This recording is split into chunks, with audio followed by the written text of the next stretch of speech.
Student आज मैं आपके लिए बोर्ड एग्जाम 2022 से 23 के लिए बहुत ही ज़्यादा इंपॉर्टेंट क्वेश्चन लेकर आया हूं, जो बोर्ड एग्जाम के लिए मोस्ट इंपॉर्टेंट क्वेश्चन है। और मैं आपके लिए रोज ऐसे ही मोस्ट इंपॉर्टेंट क्वेश्चन लाता रहता हूं। अगर आपने मेरे चैनल को सब्सक्राइब अभी तक नहीं किया तो चैनल को सब्सक्राइब कर लेना, जिससे आपको भी इन मोस्ट इंपॉर्टेंट क्वेश्चन की नोटिफिकेशन मिलती रहे। तो आज का हमारा क्वेश्चन है student, find the values of के। हमें यहाँ पर के की वैल्यू फाइंड आउट करनी है। For which the pair of linear equation, हमारे पास में लीनियर इक्वेशन दी हुई है k x plus 3y is equal to k minus 2 and 12x plus k y is equal to k. तो हमारे पास में दो लीनियर इक्वेशन दी हुई हैं और कहता है हैज़ नो सॉल्यूशन, और इसके कोई सॉल्यूशन नहीं है। तो यहाँ पर हमें वैल्यू ऑफ के फाइंड आउट करनी है।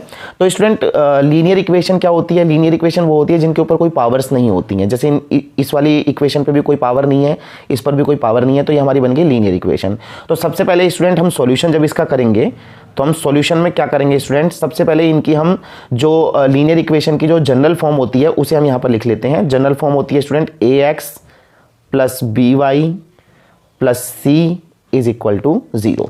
ये जनरल फॉर्म होती है लीनियर इक्वेशन की। अब हम यहाँ पर दोनों लीनियर इक्वेशन को लिख लेते हैं अपना, kx plus 3y is equal to k minus 2। तो स्टूडेंट यहाँ पर आपको दिख रहा होगा कि ये जो हमारे पास लीनियर इक्वेशन है वो इस फॉर्म में नहीं है, क्योंकि जो k माइनस 2 है वो इधर है, हमें इसे इधर लाना होगा ताकि यहाँ पे 0 हो जाए। तो हम यहाँ पर लेकर आते हैं इसे kx प्लस 3y और माइनस, तो ये पूरा जो है हमारा ये प्लस का है, ये इधर आकर हो जाएगा माइनस का, k माइनस 2 और अब यहाँ बच गया 0। इसे हम इक्वेशन 1 डाल देते हैं। अब ऐसे स्टूडेंट हमारे पास में जो दूसरी इक्वेशन है उसे यहाँ पर हम लिख लेते हैं, जो कि हमारी 12x plus k y is equal to k. तो हमारी जो लीनियर इक्वेशन की जो जनरल लीनियर इक्वेशन है उसकी फॉर्म ये है, यहाँ पर 0 रहना चाहिए, तो हम इसे यहाँ पे लेकर आएंगे तो ये बनेगा 12x plus k Y minus के इज इक्वल टू 0। तो इसे हम डाल देते हैं इक्वेशन नंबर 2। अब स्टूडेंट हमें करना क्या होगा, हमें यहाँ पर कहा हुआ है कि हैज़ नो सॉल्यूशन।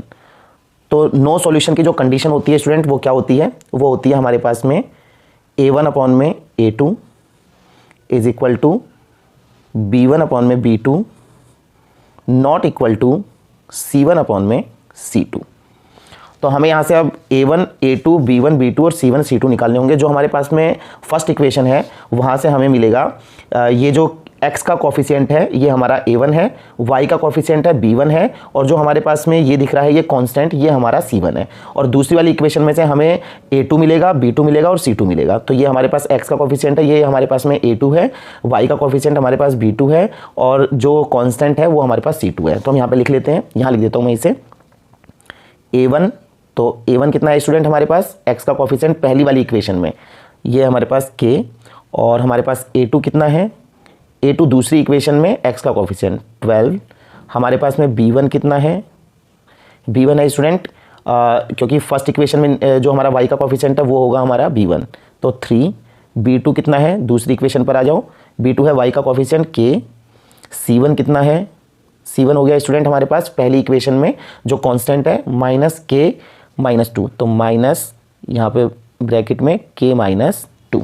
अब हमारे पास में जो c2 है वो कितना है, c2 है स्टूडेंट माइनस का k।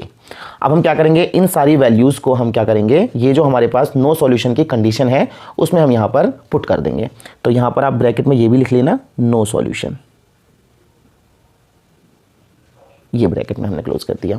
अब क्या करेंगे स्टूडेंट, ये सारी वैल्यूज़ हम इसके अंदर पुट करेंगे। तो हम इनके अंदर वैल्यूज़ पुट कर देते हैं। तो हमारे पास में जो a1 की वैल्यू है वो है k, यहाँ पे लिख देते हैं k।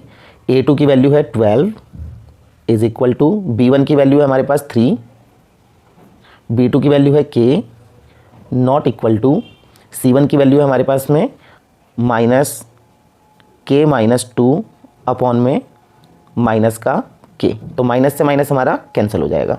अब स्टूडेंट हमें करना क्या है, हमें k की वैल्यू फाइंड आउट करनी है। तो आप k की वैल्यू फाइंड आउट करने के लिए उन दोनों जो है कंडीशन को उठा लो जहां पर ये दोनों क्या हो रहे हैं, इक्वल हो रहे हैं। जो नॉट इक्वल टू वाला है उसे हटा दो और सिर्फ हम इसको सॉल्व करेंगे।